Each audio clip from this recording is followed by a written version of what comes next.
past midnight. A college student named Emma is staring at her laptop.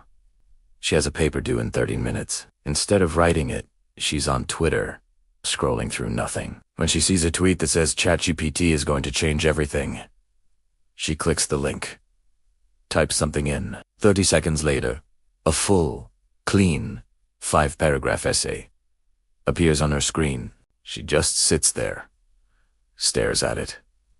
Then she tries again, and again, and again. By the time she looked up, it was 2 a.m. She had completely forgotten about her paper. She was texting every single person she knew, saying, "You have to try this right now." That night, 50,000 people signed up. By the end of the week, 1 million. By January, 100 million users. Netflix took 3.5 years to get there. Facebook took 10 months. ChatGPT did it in 5 days. 5 days. The fastest growing app in human history. And the company behind it was giving the whole thing away for free. That company was OpenAI. And this is where things get really interesting. Because OpenAI was not supposed to be a business. It was supposed to be the opposite of a business. It was built specifically because a group of very smart, very scared people sat in a room in San Francisco in 2015. They said if we let corporations control AI, we are all in serious trouble. One of those people was Elon Musk. Now say whatever you want about Elon, but back then, he was genuinely terrified. Not in a fun way. In a this could end everything way. He had read the research, talked to the scientists, and what kept him up at night was a simple idea. Whoever builds the first true AI, the kind that can actually think like a human, will have more power than any government or army on the planet. And in 2015, Google was winning that race. So Elon gathered a group of people. Sam Altman, who was running Silicon Valley's most famous startup school at the time. Greg Brockman, a brilliant young tech guy. Ilyas Utskaber, one of the best AI minds in the world. And together, they made a deal. They would build an AI lab, but it would be a non-profit, open to the public. No shareholders, no profit motive, just pure research for the good of humanity. They called it They raised $1 billion in pledges. They wrote a mission statement that said they existed to make sure AI benefits all of humanity. Beautiful words, genuinely meant, and for a few years, they actually lived by them. They published their research for free. They released tools anyone could use. They hired top researchers who took pay cuts because they believed in the mission. But here's the thing about running an AI lab. It costs an absolute fortune. We're talking tens of millions of dollars just to train one model, sometimes hundreds of millions. And that $1 billion in pledges, a lot of it never actually showed up. By 2018, they were almost broke, and then Elon, their biggest supporter, tried to take over the whole operation and merge it into Tesla. Sam and the board said no. Elon walked, and suddenly OpenAI was sitting there with almost no money, no safety net, and a runway of maybe 6 months. Sam Altman had a choice: shut everything down, or do something that would make the founders cringe. He created a for-profit arm. Now I know what you're thinking. A non-profit becoming for-profit sounds like a complete betrayal. And a lot of people said exactly that. One researcher at the time tweeted, "You can't be a little bit non-profit. That's like being a little bit pregnant." But Sam had a plan. They called it a capped profit model. Investors could make a maximum of 100 times their money back. Anything beyond that would go to the non-profit side. It was a weird, never-been-done-before structure. And honestly, it was the kind of thing only someone absolutely desperate would try. But it worked because it attracted Microsoft. Satya Nadella, Microsoft's CEO, had been watching OpenAI from a distance. Microsoft was falling behind in AI. Google had search. Amazon had Alexa. Microsoft had Word and Excel, which are great, but not exactly cutting edge. Satya saw OpenAI as a chance to leapfrog everyone.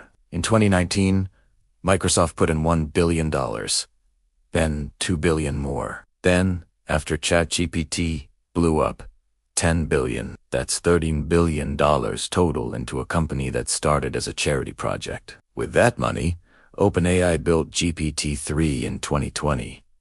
175 billion parameters, trained on nearly 1 trillion words from the internet. It could write poetry, Generate code answer questions, translate languages. Developers went crazy, building things on top of it. But this time, unlike before it wasn't free. You had to pay for it. OpenAI was now a real business. Then, in 2022, they built ChatGPT, and you already know what happened. But here's the part the headlines missed. While all of this was happening on the outside, something was building up on the inside. A disagreement that had been simmering for years finally boiled over. November 17th, 2023, Sam Altman gets on a video call with OpenAI's board. 3 minutes later, he's fired. No warning. No long conversation. Just, "We've lost confidence in you. You're out." The official reason they gave was that he wasn't being consistently candid with the board. That's corporate speak for, "We don't trust you." But the real reason ran much deeper. The board, led by Ilya Sutskever, believed Sam was moving too fast. He cared more about building a business than protecting humanity from AI risks. The whole thing had drifted too far from its original purpose. They weren't completely wrong. OpenAI went from open source lab to secretive commercial giant in just a few years. Their powerful models were no longer public. Research wasn't freely shared. They had a $13 billion relationship with a huge corporation. But what the board did not expect was the reaction from the employees. Within 24 hours, over 700 employees signed a letter. "Bring Sam back, or we all quit." 700 out of 770. That's not a protest. That's the whole company. Even Ilya Sutskever, who organized the firing, publicly regretted his actions. The person who lit the fire now sought to extinguish it. Satya Nadella worked behind the scenes. 5 days later, Sam Altman walked back into OpenAI. As CEO, the entire board was replaced. Sam came back with more power than before. It was the most dramatic corporate comeback most people had ever seen, and the lesson from that whole episode was not subtle. When it came down to a fight between the original idealistic mission and the commercial reality, the money won. The employees, the investors, the momentum. All of it was on the business side now. The non-profit heart of OpenAI had officially been replaced by a very profitable one. After that, things moved even faster. By late 2024, ChatGPT had over 200 million weekly users. They released GPT-4o.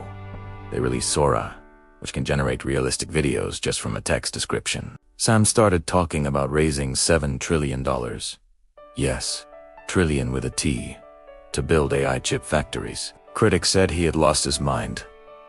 Sam didn't care, and through all of this, the original question kept coming back like a bad penny. What happened to the mission? OpenAI was created because smart people were afraid that corporations would control AI and use it for their own benefit. And now, OpenAI is basically a wing of Microsoft, the very thing they were built to prevent. Elon Musk, the guy who co-founded the whole thing, actually sued OpenAI over this. His lawsuit said they had become a closed-source, profit-maximizing subsidiary of Microsoft, which, honestly, is not an unfair description. Sam's answer was simple. You cannot build the most powerful technology in human history on goodwill and donations. You need money. And money means business. And business means compromise. Maybe he's right. Maybe you cannot change the world without first becoming part of it. Maybe OpenAI had to sell part of its soul to survive long enough to actually matter. Or maybe, somewhere in that first building in San Francisco, there were people who genuinely wanted to do this differently, and the money slowly, quietly, changed everything.